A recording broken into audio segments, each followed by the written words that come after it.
Jean-Philippe Passaki, on est à Autun, plus exactement à Saint-Forgeau, sur le site des anciens Tello, donc d'extraction de schiste. Et là, on est devant les laboratoires, enfin les anciens laboratoires. Qu'est-ce qu'était ce site au niveau industriel? Donc ce site, en fait, a pendant 50 ans été au cœur de la politique dite des carburants nationaux en France. C'est-à-dire qu'on a imaginé sur ce site comment on pourrait produire des carburants sans utiliser le pétrole comme matière première. Et à un moment où la France s'est posé des questions de son approvisionnement, notamment pendant la Première Guerre mondiale, pendant les années 30, on a découvert ou redécouvert l'intérêt que l'on pourrait avoir à valoriser la filière des schistes bitumineux. Et Autun a toujours été l'usine la plus importante et celle qui servait en quelque sorte d'impulsion à l'ensemble de la filière quand celle-ci s'est développée en France à la fin des années 30 et au cours des années 1940. Vous avez eu à soutenir votre doctorat au début des années 2000 sur les usines Schneider. On sait qu'aujourd'hui, il reste au Creusot encore une activité autour de l'acier. Ici, tout est tombé en 57. Pourquoi ? Alors, tout simplement pour une question de rentabilité. Je vais donner un chiffre marquant. Quand l'usine produisait 1 euro de chiffre d'affaires, elle dépensait 3. Et le reste était comblé par une subvention apportée par l'État, versée par l'État. Et donc on a décidé à un moment où la politique énergétique de la France commençait à être vraiment bien établie, avec les débuts du nucléaire civil, avec la filière charbon autour de Charbonnage de France qui avait fait des progrès très importants en termes de production et de gains de productivité, avec aussi la découverte et la valorisation du gaz de lac.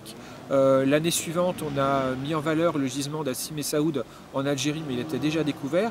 Donc cette conjonction, on va dire, d'initiatives dans le domaine de l'énergie a invalidé l'intérêt de la filière schistière.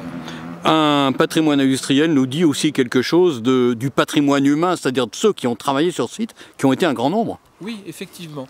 L'usine a compté habituellement entre 500 et 700 ouvriers, avec une pointe à 2000 personnes, 2000 salariés pendant la Seconde Guerre mondiale, alors que l'on développait la production, ou plutôt que l'on tentait de la développer.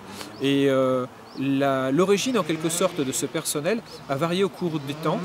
C'est un personnel composé essentiellement de paysans, jusqu'à la Première Guerre mondiale, avec une double activité agraire pendant une partie de la journée, voire des semaines entières dévolues aux travaux des champs. Le travail à la mine, c'est un travail en fait de complément de revenus, parce que les propriétés foncières sont trop petites dans la région. Et après la Première Guerre mondiale, on a vraiment une professionnalisation avec des mineurs qui ont une véritable qualification, et cette qualification va aller sans cesse grandissante jusqu'à la fermeture en 1957. Avec un encadrement important, parce qu'il y avait des ingénieurs de haut vol? Oui, effectivement. Là encore, c'est une rupture post-Première Guerre mondiale. On a commencé à recruter des anciens élèves de l'école des pétroles de Strasbourg, de l'école des mines de Paris ou de Saint-Étienne, et donc on a eu un gain, une plus-value en termes de compétences très importantes, mais vitales, parce que véritablement l'usine est sortie de la Première Guerre mondiale très affaiblie. Elle avait perdu énormément de son savoir-faire, de sa maîtrise technique, et il fallait trouver ces compétences qui faisaient défaut. Et c'était d'ailleurs un point de crispation entre l'administration des mines et l'entreprise. L'administration des mines reprochant à l'entreprise de ne pas disposer d'un personnel d'encadrement, d'un personnel d'ingénieurs suffisamment apte à diriger